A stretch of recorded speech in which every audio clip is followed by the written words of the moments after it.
Life comes at you fast, and even though the rookies are getting ready for their OTAs, life is changing in college football. Players are changing, spots, rules are changing, how you get recruited where is changing, and Jordan Addison's at the top of the list. We're going to talk about him, everything he's gone through, how this process is today, and where it's going today on Locked On NFL Draft.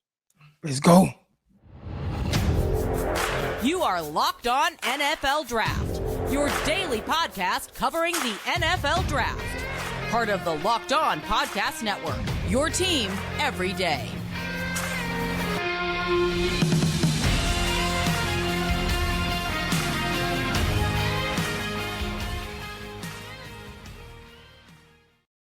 Welcome to another episode of the Locked On NFL Draft Show. I'm your host, former NFL and NFL defensive back, Eric Crocker. That's at Eric_Crocker on Twitter. And, of course, I'm always joined by my co-host, Ryan Tracy from Rogue Analytics and everything he's doing Locked On Chiefs as well at Ryan Tracy NFL. We want to thank you for making us your first listen of the day.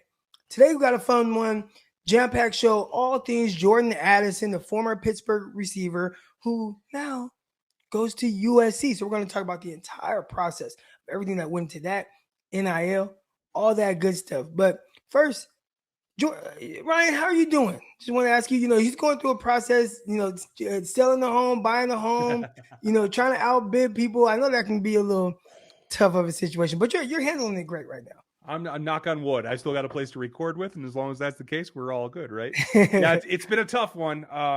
Don't know where the new studio is going to be because I don't have a home yet, but we're going to keep working on it, and that's going to be a challenge. All right, we'll figure it out. I've had to put off my phone sometimes, so we make it work. Jordan Addison, receiver from Pittsburgh, guy that's coming off of a 100 reception season, 1,600 yards, 17 touchdown receptions, Biletnikoff award winner. He says, you know what? I see Keaton Slovis coming over from USC, but I'm out. I lost my receiver coach, Brendan Marion. A lot of other things that are surrounding the Pittsburgh organization team. So I'm going to go and cash in on the portal. So he entered the portal, and a lot of people speculate he'd go to USC. There were some other teams that kind of came along the way that were sniffing around him as well. We'll talk about some of those things. But first, let's just talk about Jordan Addison, the prospect. Who is USC getting, and what can we kind of expect for him moving forward? Yeah, I talked about some of the numbers he had, 100 receptions, 1,600 yards, 17 touchdowns. He also is a guy who is projected to go first round, 6 foot, 175 pounds. You would like to see him add a little bit of weight to that frame, maybe 10 pounds or so. And college can definitely do that, especially at USC. But this is a dynamic receiver. And I'm not sure how much of him you've seen so far, but we're talking about a guy who can definitely work all levels of the field. He's terrific in the screen game. He can win underneath, over the top, vertically. Talking about selling goal routes. I mean, he's just a fluid guy. You want guys that are loose hip, had nice bend, and he has all those things. Hands catcher, catch a ball away from his body. So there's a lot of terrific things. This is a guy who I'm excited to continue to dive into more film. And really, when you do dive into some of the film from this past season, you see how much he helped out Kenny Pickett. And that resulted in Pickett being a first-round pick. But do you think it was the right decision for him to head over to USC? And I know they got Caleb Williams to transfer over from Oklahoma. Obviously, they got Lincoln Riley, head coach. He's going to know how to use this receiver or not. But was that the right choice for him? I think it was one of them. I think certainly it was the right choice transferring. Because when you lose not only your position coach, but your quarterback, that makes things very, very difficult for a guy who probably only has one season left. Now, I know he's only played 2 years, but we don't expect to have 2 more seasons of Jordan Davis in college. So you got to maximize what that is. And what Lincoln Riley's been able to do at USC and rekindling the West Coast program that at one time was the premier program in the Pac-12 and on the western half of the nation, I think that is starting to bring a light, starting to bring more talent. Clearly with Caleb Williams on board, you have a quarterback you feel can outplay Slovis, who just left USC, so like Dart. There's a dorm room open. We talked a lot about Jax Dart, and him leaving as well, right? And Caleb Williams coming on. So I mean, again, even with Williams, and everyone knows he was like number 1 dual threat quarterback in the nation coming out of high school, and he was a true freshman last year. So a lot of what he did was more kind of just being a playmaker as opposed to somebody that's a pure passer. So do you think, because of that, hopefully he takes that next step, but do you think there'll be any drop off in maybe some of the production that Jordan Addison was able to have? I think there will be situationally, but as it goes along, I think Addison will pull Williams along. Williams will be able to be enough of a threat down low that I don't think you're going to be able to devote as much attention to Addison as maybe he got last season. So having a more balanced offense, I think, is going to help both of them, to tell you the truth. And I think Addison's going to be able to pick up where he left off, mostly in scoring. I don't know if he's going to have the yardage share. 1,600 yards is hard to beat. So there are other weapons at SC. There's going to be more. They have the ability to draw now. So I don't think it's a step back, though. I think it's enough that what we've seen on film, he'll be able to continue for the most part. I think he'll be able probably to score more, to tell you the truth. The Pac-12 is a different beast, and I think there's opportunity there. Not to disparage any defensive backs in the Pac-12, but I think you all got your hands full, so it's going to be a challenge. I like this pairing, and I think when you look at where else he could have gone, there were other teams interested. I think that this does set up pretty well for him to be a guy that can walk in and show things that maybe we haven't seen from him before. Can he be more physical? Can he help the run game a little bit more? Can he be a leader in the locker room beyond just his position group? I think those are all things that teams want to see some boxes checked before next draft, and this gives him an opportunity to do it. Now, this is Locked On NFL Draft, not Locked On USC Trojans or anything like that. So it's not like we know 100% every single thing that's happening with USC, but from the outside looking in, we see a lot of moves that they've made. Obviously, I mean, again, starts at the head coach, and we talked about that.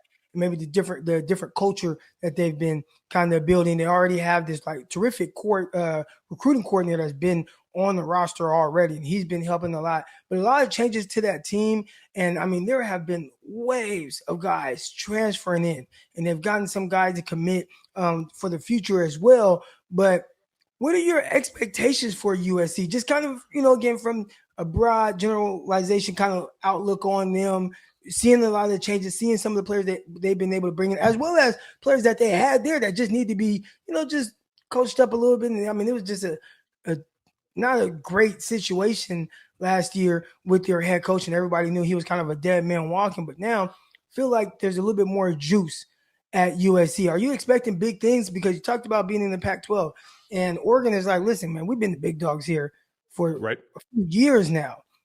And, we're not giving that up.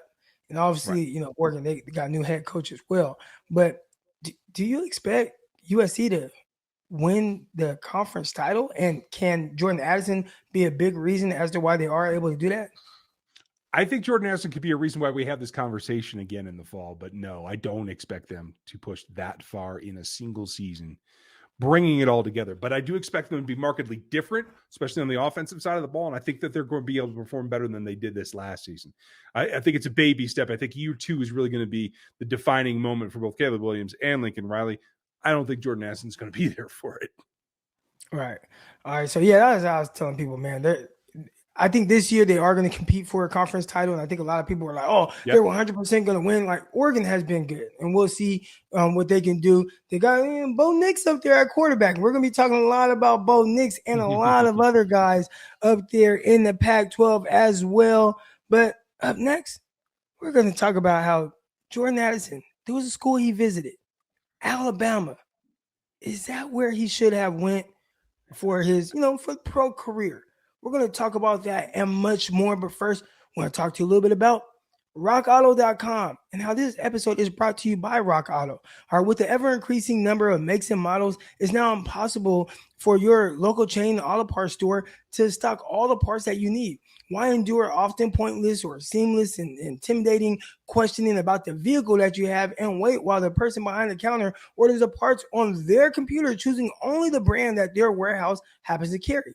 You have computers and you have access to rockauto.com with not just your computer, but your phone as well. That's in your pocket. So use it now and save time and money when using Rock Auto.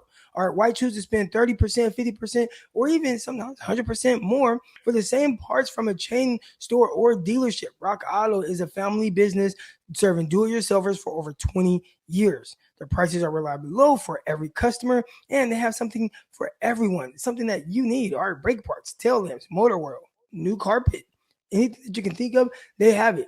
Go explore their easy-to-use website today and find a solution for your auto part needs. Go to rockauto.com right now and see all the parts that are available for your car or truck. Right, Locked On in there. How did you hear about us? So they know that the Locked On NFL Draft sent you. Amazing selection, reliably low prices, all the parts your car will ever need. rockauto.com.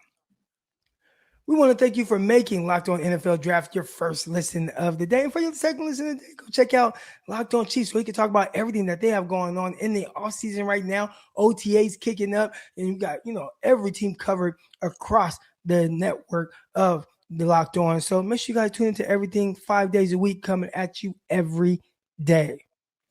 All right. Jordan Addison, again, we've talked a lot about him going to USC, but was that the right decision? Because you look at a guy like Jameson Williams, and Jameson Williams played at Ohio State, and obviously they had some terrific receivers there, two that were taken in the first round, in Chris Olave, Garrett Wilson, another one with in Jigman Smith, who's probably going to be taken in the first round next season. So you look at a lot of time they had, and maybe that pushed out Jameson Williams. He ends up going to Alabama, catching a ton of passes and great production from Bryce Young. Now, wide open offense. It was spread out there, throwing the ball all around. You got to see a lot of what it did, and it helped him a ton. I mean, this is a guy who went from, why can't he make it out of Ohio State, to being, the 12th overall pick, where a team ended up trading for number 32 up to pick 12. So when you see a guy like Jordan Addison and the ability that he has, but he chooses not to go to Alabama and catch passes from Bryce Young, who's going to be a Heisman candidate again, why would anybody do that? Number one pick. Right. I think that's a legitimate question, because I think the Jameson Williams process gives you an idea that, hey, if you're going to transfer in and you're going to go someplace that you're counting on getting a single year out of production for what you do, I think that's the example of, hey, we're going to tool this to what he does. We're going to use him in a way that exploits what he can do for this offense. And I think that's a good usage pattern that you as a transfer want to emulate. The question comes down to everything else outside of that. And at the end of the day, the program on the West Coast, there's less competition for the ball. You're going to be the guy. And maybe that's what it comes down to. The question is the quarterback play. Obviously, Spencer Rattler got run out of Oklahoma because of Caleb Williams' performance, but he also has a ways to go as well. So I think it is a risk choosing to go to SC over someplace like Alabama, but there are other factors going on than just what's on the field. And maybe it's the facilities, maybe it's the expectations, maybe it's the way that you're just treated as part of a bigger system that is the biggest program in college football. There's a lot that goes in over there. Well, a guy that wasn't shy about going over to Alabama, transferring in, was Jermaine Burton, talking about receiver from Georgia, who, his numbers were very pedestrian, especially when you see the kind of talent that he possessed and what he was able to do when given the opportunity. But a little bit over 25 receptions per season in his first 2 years at Georgia, playing a ton too. He's on the field. He's not, he's just not getting the rock like that. And yardage wise, we're talking about hovering around 500 receiving yards. So the opportunity just quite wasn't there. Now, I'm pretty sure Jermaine Burton would say, listen, I went to Georgia and I won a national title and I did my part. Now I need to go somewhere that's going to boost my stock here.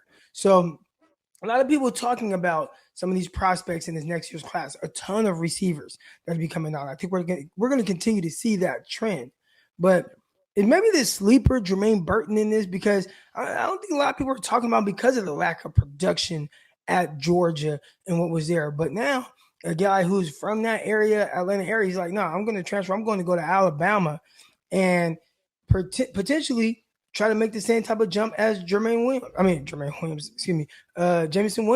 Do you see that maybe happening for Burton? I agree. And I think it's just as likely, no offense to Addison, but it would, again, have been competition. And we know that the Bulldogs are going to run tight ends until everybody screams stop. So this, I think, is the better opportunity for Burton. Like you said, you get a national title at one school. Now it's about you. How can you showcase your talent the best? It is with arguably the best quarterback in the country, and arguably a program that needs to feature someone in the pass game because their top 2 targets are now draft picks.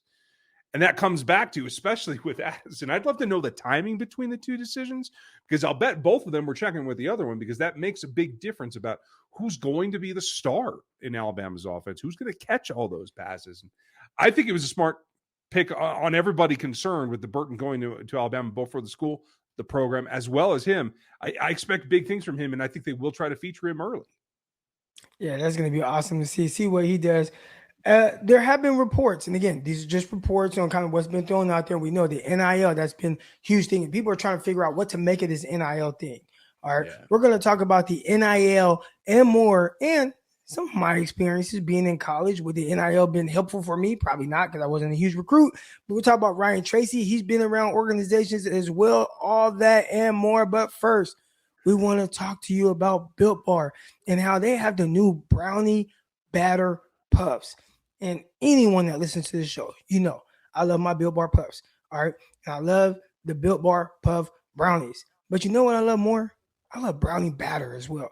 And sometimes I like to eat half the batter just while I'm trying to make it. And I don't know. I know, have you cooked brownies with your kids, Ryan? And, you know, you got the spatula in there. You've been mixing it up. Then you take that spatula and you kind of eat it before you throw it into the sink to be washed. I do that a lot. And this Built Bar brownie puff, it tastes a lot like that with this batter. All right. This puff takes protein bars to a whole new level, and they're available for you right now at built.com. Have you tried the Built Bar puffs just in general? And I'm sure if you haven't, I don't know what you're waiting on. Our puffs are a chocolate covered marshmallow protein bar. That's right. Delicious flavored marshmallow covered in 100% real chocolate with 140 calories. So not bad. 17 grams of protein. Amazing. And only 7 grams of sugar for a brownie batter puff, something that tastes so good. It's the perfect pick-me-up for you all day. Just try to limit it, because if you're like me, I end up wanting to eat a ton of them throughout the day. All Built Bar puffs are covered in 100% real chocolate. That means that with this Built Bar, you can eat healthy and actually enjoy doing it. And they are made with collagen protein, which your body absorbs more efficiently and provides a ton of health benefits. The brownie batter puffs will have you completely forgetting that you are eating a protein bar. All right. And if you want in on this, go to built.com right now. Get brownie batter puffs now. Go to built.com, use promo code LOCK15 and get 15% off of your order. Again, use promo code LOCK15 for 15% off at built.com. NIL. All right, this has been this huge thing, and I've been getting into these conversations with guys from Alabama fans, and I think they just think that everybody should want to go to Alabama because it's Alabama, and you know, if you go there, then the NIL for what it was designed for, and we'll talk about that. It was designed for guys to be able to make money while in college. All right, you've kind of drummed up this value for yourself by balling out. Man, I was a freshman. I was staying in those dorms, but I did my thing on the field. I was a sophomore. I did my thing. Now I'm a junior. I should be able to cash in on my name. I'm bringing money to the organization, to these institutions, and I should be able to cash in by using the NIL. And my thing is, why does your value start when you're a sophomore or junior? Because you played well in college. And it reminds me a lot of the NFL draft, right? Like guys do their thing in the NFL in college, but when they get to the NFL and they're top picks, like they're top picks because of what they did in college, not because of anything that they've done in the NFL. So they're able to cash in on their value right away, whether they work out or not. And I would say the same thing. I like the opportunity for these young dudes coming out of high school. Hey, if you balled out and you went to camps and you did your thing and you drummed up a lot of interest surrounding your name and now you have value and people are willing to offer you NIL money, well, what's wrong with that? And I think there's anything wrong with that. Yeah. Well, Nick Saban clearly disagrees. He clearly does, but he doesn't have the same experience. Like I am not a former NFL defensive back like Eric Crocker. I am a former failed walk-on at a D1 school that probably shouldn't be playing D1 that much longer. So for me, the poorer side of college football was my experience. And so I agree with you. Guys come in right away. In the NFL, there are rookie jerseys being sold, making money right now for the NFL that they aren't necessarily getting. Same thing is true. If you're the top of a recruiting class, you're putting butts in seats, you're selling season tickets, your jersey's going to go up with your number on it. You are selling that. And I think it should start right from when you sign. The question becomes, is it value for what you do and what you're bringing to the field, or is it an inducement to come there? That's the difference for me, is where it lies, how it's used. I think it is about how it's used. And it comes off funny to me when a guy who has the premier coaching title in America, has the premier program in America, is thought to be the guru of college football, is complaining about others trying to compete with him. I land firmly on the side of a guy who's worked for him and has seen it from the inside and has something to say about it. I think it's funny that when you're at a fundraising event is when you bring some of this stuff up. The ability for you to spread your message and recruit from farther and farther away. I think it's a little funny, but I think it does come back down to the usage. So if I'm reading between the lines here, are you telling me that you think that maybe was a pitch to people at a fundraiser to potentially buy or donate more to it? Is that what you, I think everything's a pitch. When you're Nick Saban, everywhere you go, everything's a pitch. And when you're raising, hey, somebody else bought a class. Now, I'm not going to say that the language was pre-planned. It seems a little inflammatory, that it was something that he thought about saying. I won't claim to know what's going on inside Nick Saban's head. But I will say the fact that you get off on that tangent, that's still bringing attention to your program. That's still bringing other boosters who are like, oh, well, you didn't have enough to get the job done. I can help you with that. I don't think it hurts Alabama's recruiting in any way. And that's what I'm coming from. I had some guys say that, oh, that was like a warning shot from him to say, listen, we've been trying to do things by the book, I guess. And here's my thing with Nick Saban, Alabama, or anyone else. If you've 100% been doing everything by the book your entire time coaching at an institution, then go ahead and complain about maybe some of these other guys, like he did with Jimbo Fisher, and how, oh, well, they bought an entire class. Whatever. Okay, yeah, number one recruiting class, they did whatever they had to do to land those kids. And those kids, again, built up that value. I look at things from the kids' perspective because I remember being young Eric Crocker leaving California to go to Arkansas. Now, I went to a Division II school, right? So they weren't giving me any NIL money. But going there, I had a pretty good scholarship. And still, I had to choose between, all right, how much do I want to put towards my meal plan? Do I want 3 meals a day? But, man, that might take away from, like, being able to pay my car note, which it wasn't much at that time. I think I had like a $200 car note plus car insurance. But that might be take away from that. My cell phone bill that I had to pay every month. What about food on the weekends? All those things that people aren't thinking about. Like, how do you survive as a young college guy? Hey, what if I want new clothes, right? How do I buy new clothes? Or does everything have to come from maybe a girl that I'm talking to at the time? Does it have to come from my family who knows if the family has money or not? So when I see these young guys and they're trying to get, they're getting that NIL money to come in, I think it's amazing. However they're doing it, because I understand the struggles.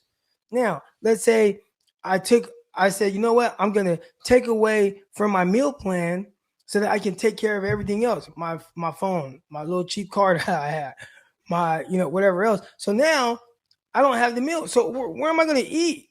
And still can't buy clothes. Now, these are some of the things the decisions that some of these young college guys have had to make.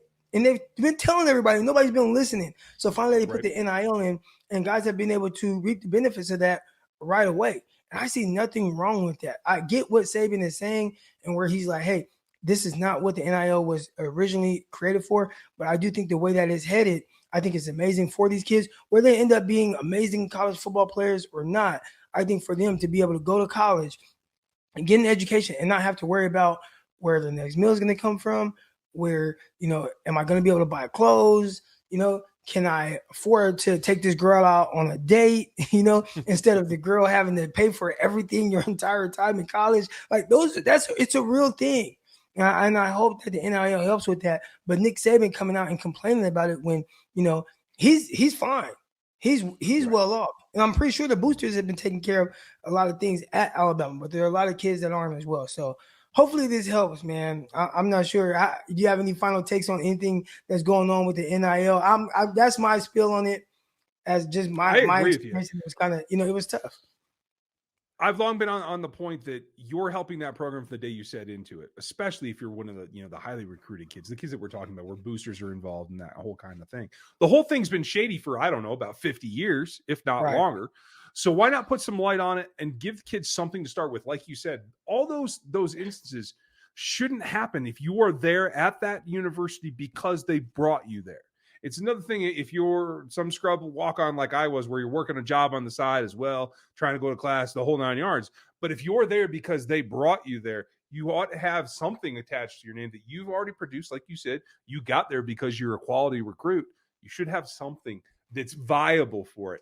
Whether it's now escalated to the point where it's the recruiting tool that is just what recruiting was before in a veiled legality kind of term. I think that's where you got to get a little bit down with it and get into the muck and figure out what's going on, what isn't, what's legal and what isn't. And like you said earlier, if you are on the up and up and you're doing everything the way that it's supposed to be done, I don't think you should have complaints if you lose a prospect here or there to someone else that has a better fit. Maybe that boils it down to actually being about what's going on the field and in the coaching room and in the film room rather than everything else. Exciting times, man. Exciting times to be able to talk about this. Deion Sanders getting called out, and he's like, wait a minute. Why are you talking about me? Jimbo Fisher's like, dude, you got skeletons in your closet. Don't throw stones when you live in a glass house, man. All that stuff is amazing. And, again, we still got the draft.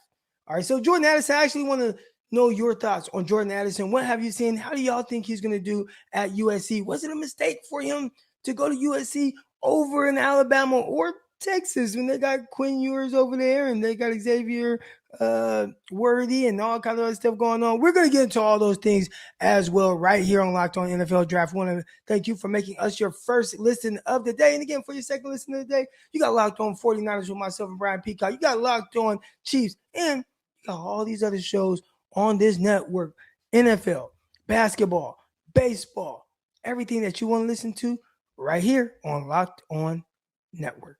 Let's go.